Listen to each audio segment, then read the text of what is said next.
Hi friends, Hindi recorded channel में आप सभी का स्वागत है। दोस्तों, अपने पिछले अध्याय में हमने हिंदी भाषा के कुछ शब्दों के अर्थ और उनके भावार्थ जानने पर चर्चा की थी।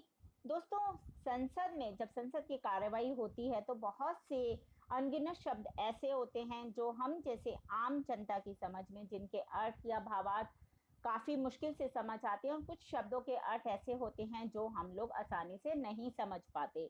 और इस तरह के शब्दों के अर्थ समझे बिना या इनके भावार्थ को समझे बिना संसद की बातों को समझना आम जनता के लिए कठिन हो जाता है।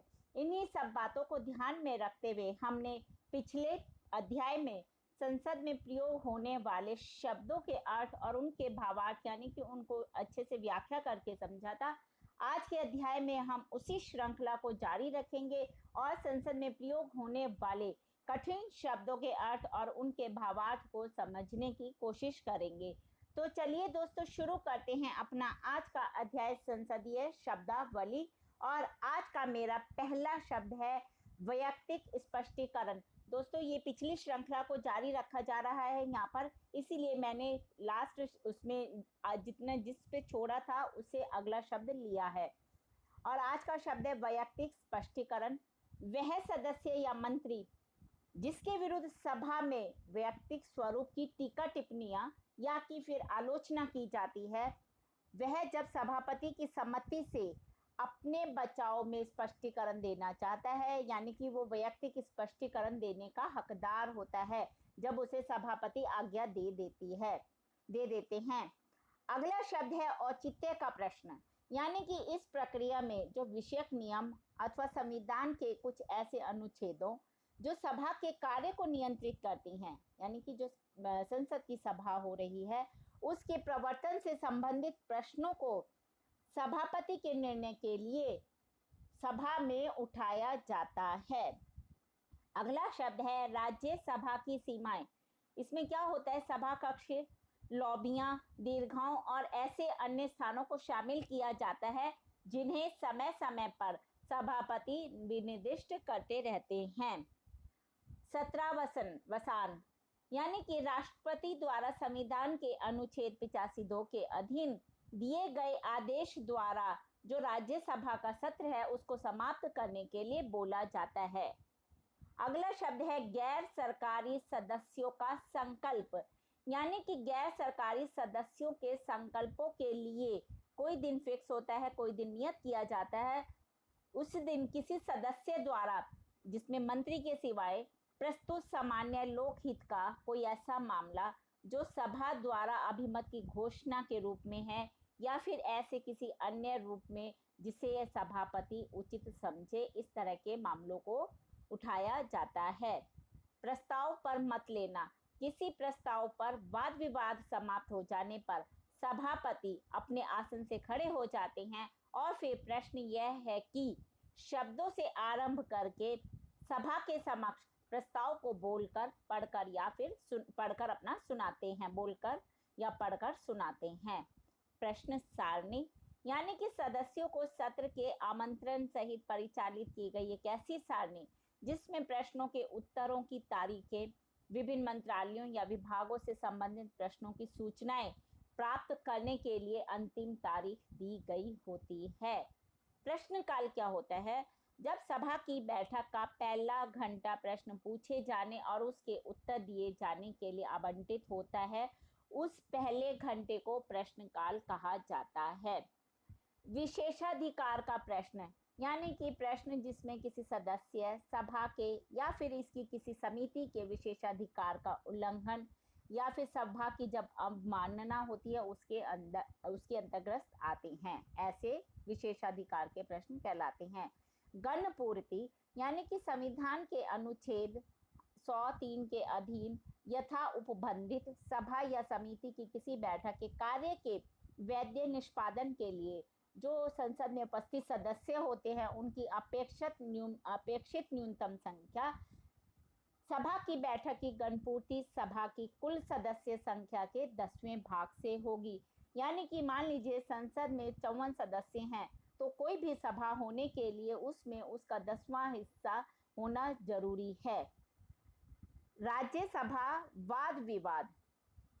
सभा में कही गई किसी भी बात का शब्दाशय है अभिलेख।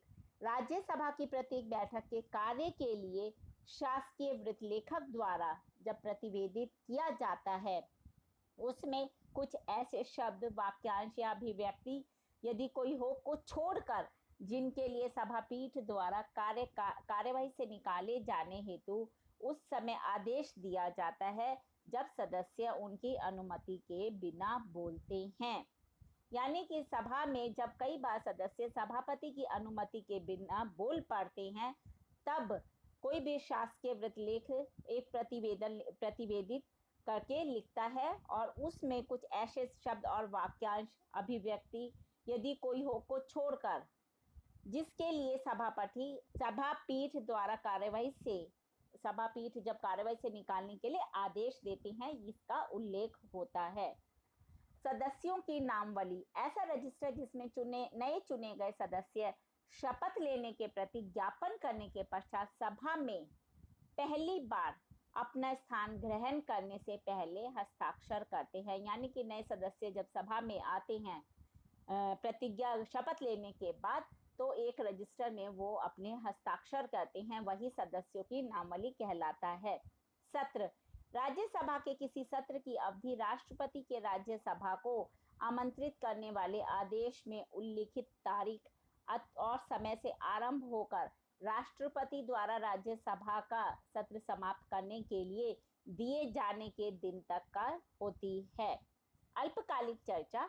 यानी कि अविलंबनीय लोक महत्व के किसी मामले को उठाने के लिए सदस्य द्वारा उठाए जाने वाले मामले को स्पष्ट तथा सही रूप से विनिर्दिष्ट करते हुए एक सूचना दी जानी होती है, जिसका समर्थन और कोई भी दो अन्य सदस्य करते हैं, वो होना जरूरी है।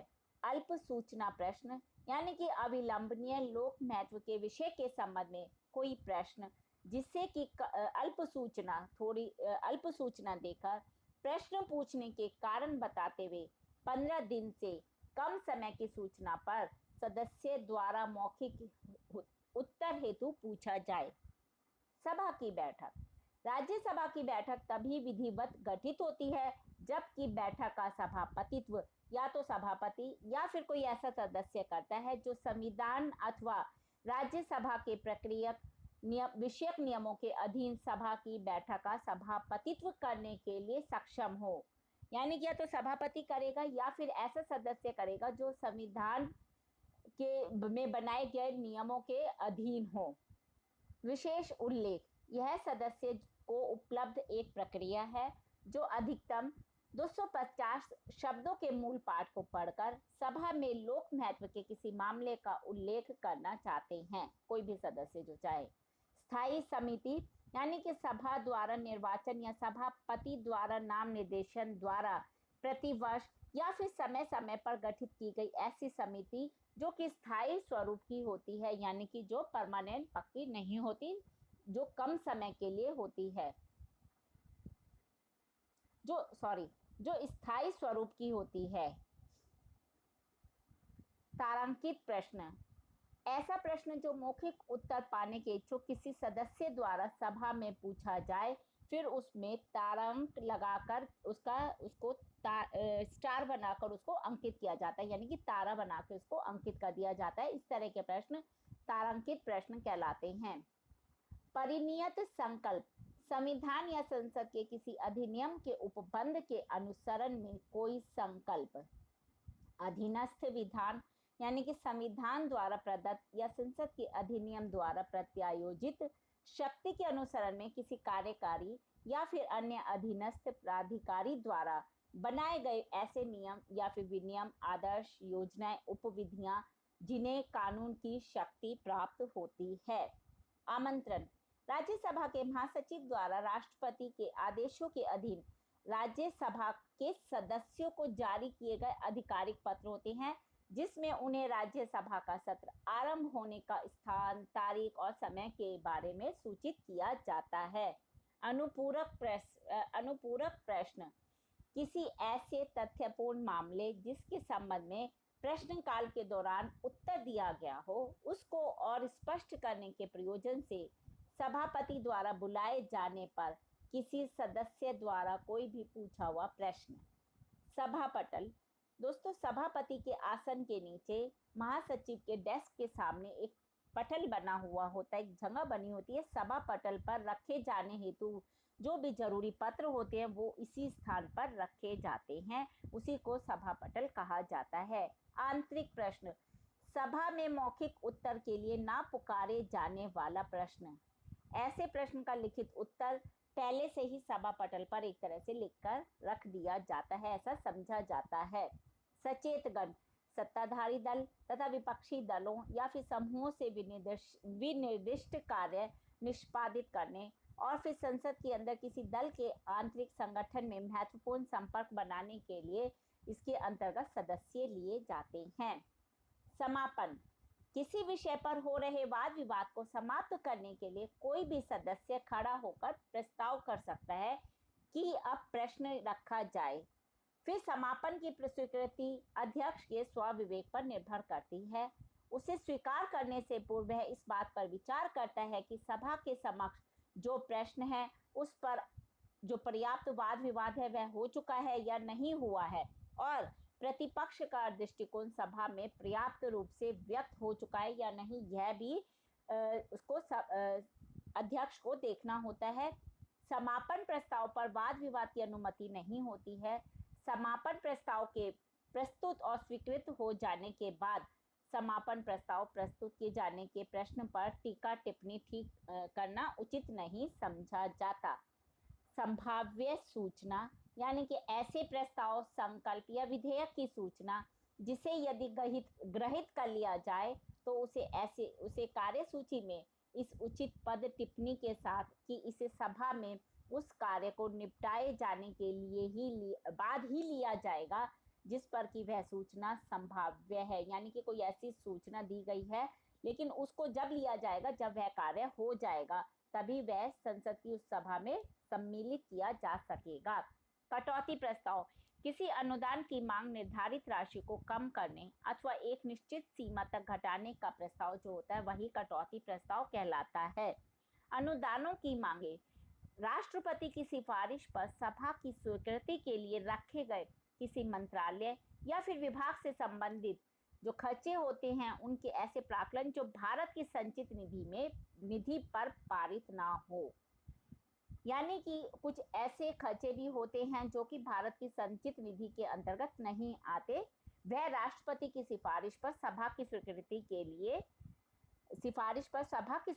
लिए रखे जाते हैं। वो किसी मंत्रालय या विभाग से संबंधित किसी भी मंत्रालय या विभाग से संबंधित हो सकते हैं। विलंबकारी प्रस्ताव। ये प्रस्ताव या तो विधेयकों, प्रस्तावों अथवा संकल्पों आदि पर वाद विवाद के स्थगन के लिए या सभा के विचाराधीन किसी कार्य की प्रगति को मंद या विलंबित करने के लिए होते हैं। ऐसे प्रस्तावों पर वाद विवाद इन प्रस्तावों में जो विषय होता है उन तक ही सीमित रहते हैं, यानी कि उससे आगे नहीं बढ़ा जा सकता। मत विभाजन। किसी प्रस्तावित विधान अथवा मसले पर पक्ष या विपक्ष में मत लेकर जो निर्णय करने की विधि होती है वह मत विभाजन कहलाती है। शब्दों का निकाला जाना क्या होता है? सभा की कार्यवाही या रिकॉर्ड में अध्यक्ष के आदेशों से अथवा किसी समिति के कार्यवाही या रिकॉर्ड या फिर समिति, सभापति या अध्यक्ष के आदेश से ऐसे शब्द या वाक्यांश या फिर पदों का निकाला जाना जो कि मान हानिकारक हों या फिर अशिष्ट हों या फिर संसद में प्रयोग नहीं हो सकते हो, ऐसे और अभद्र शब्द हों। वित्त विधेयक। आगामी वित्तीय वर्ष के लिए भारत सरकार के वित्तीय प्रस्तावों को प्रभावी बनाने के लिए सामान्यतः प्रति वर्ष पुनः स्थापित किया जाने वाला एक ऐसा विधेयक जिसमें वह विधेयक भी शामिल होता है जो कि किसी भी काल अवधि के लिए अनुपूरक वित्तीय प्रस्तावों को प्रभावी बनाता है। सभा का नेता। प्रधानमंत्री अगर वह सदन का या की सदस्य है अथवा वह मंत्री जो सभा का सदस्य है और जिसे सभा के नेता का कार्य करने के लिए प्रधानमंत्री द्वारा जिसका नाम निर्देशित किया गया हो। मुखबंध, यानी कि विचाराधीन विषय पर चर्चा के लिए आवंटित समय की समाप्ति पर उक्त विषय के अवशिष्ट प्रश्न या प्रश्नों का अध्यक्ष द्वारा रखा जाना।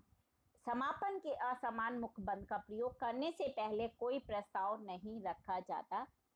आवंटित दिनों के अंतिम दिन में नियत समय पर अध्यक्ष अनुदानों की मांगों के संबंध में सभी अवशिष्ट विषयों को निपटाने के लिए आवश्यक प्रश्न रखते हैं और मुखबंद से अनुदानों की मांगों पर चर्चा समाप्त हो जाती है।